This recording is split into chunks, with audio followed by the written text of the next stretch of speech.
Once correctly installed, your Samsung gas range will provide you with years of effective and safe operation.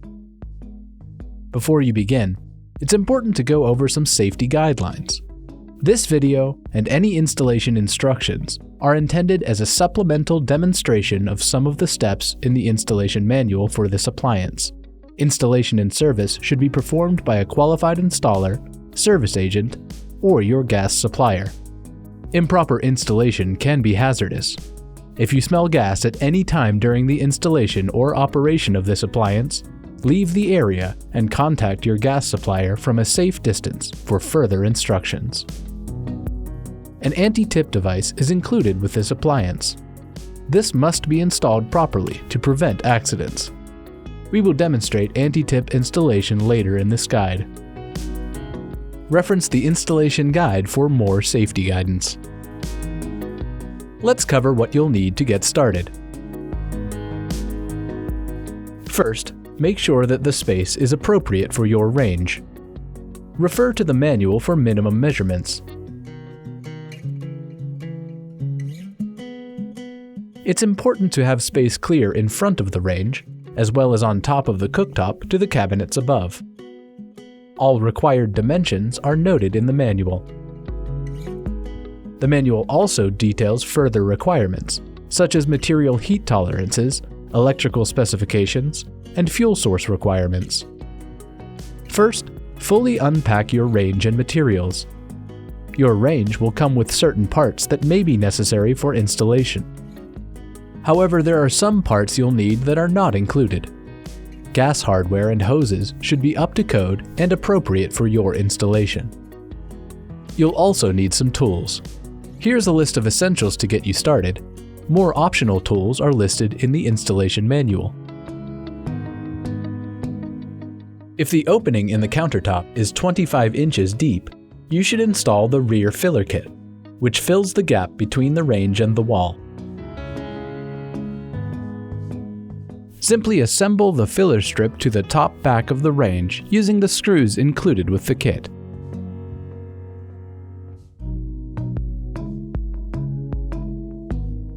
With the range fully unpacked, next we'll connect the gas supply to the range. Always use caution when installing or modifying gas fittings, as a gas leak can cause a serious fire hazard.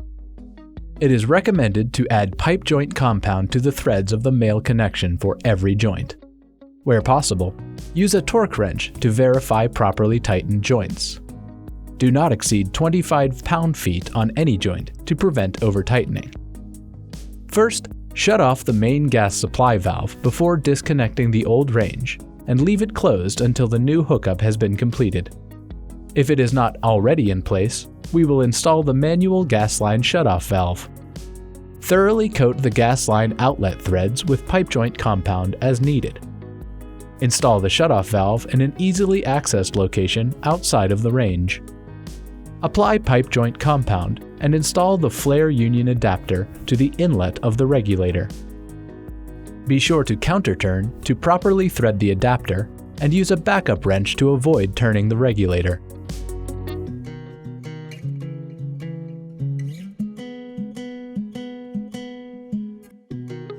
Now install a flare union adapter to the shutoff valve.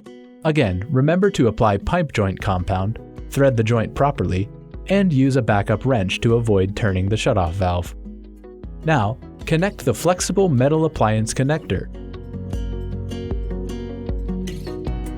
Position the range so that you can connect the shutoff valve. Connect the flexible metal appliance connector to the shutoff valve.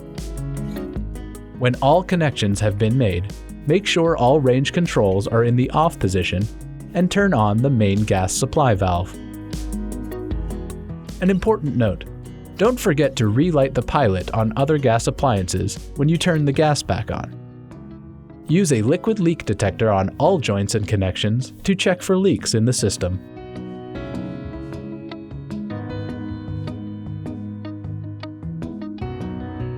If a leak is indicated, shut off the main gas line and contact your gas supplier. If your fuel source is liquefied propane gas, you will need to convert the range using the parts from the LP conversion kit. Now we'll connect the anti-tip bracket. Spread the template in the range cabinet. The bracket may be placed in the rear right or left corner. You can flip the template to place it on the other side. If the countertop overhangs the cabinet side, place the template away from the edge of the cabinet by the same amount. Mark the holes as indicated on the template and pre-drill holes for the included hardware. Two options are available. First, you can use the short screws through the bottom of the bracket into either wood or concrete. The second option is to install the long screws through the rear of the bracket into wood only. When the bracket is secured, the rear foot will slide into the slot. To check, remove the storage drawer and look underneath to see that it engages. Carefully try to tip the range forward. The bracket should stop the range within 4 inches of tipping. If it does not, reinstall the bracket. If the range is ever pulled from the wall, you must repeat this tipping test to verify that the range is properly secured.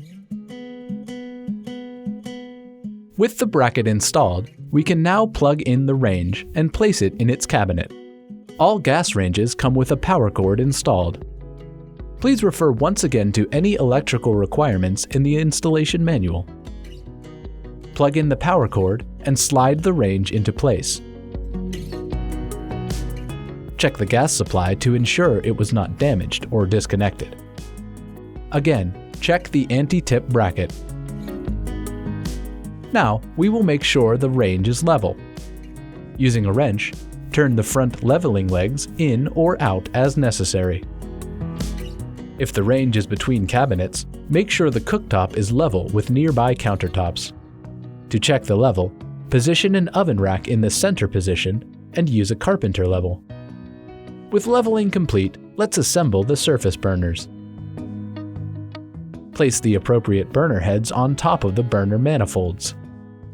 Be sure to position the electrode into the slot in the bottom of the heads. All heads should be flat and level on the cooktop. Now place all burner grates over the burners. The edges of the grates should match with the edges of the cooktop. Let's check the operation of the burners. To turn a burner on, first press the button integrated into the knob. Now turn the knob to the light position. You should hear an electric clicking sound, and the burner should light in about 4 seconds, after the air has been purged from the line.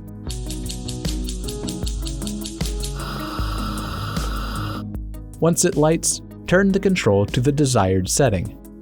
The clicking sound will stop once you turn it from light. Repeat these steps to light each burner in succession.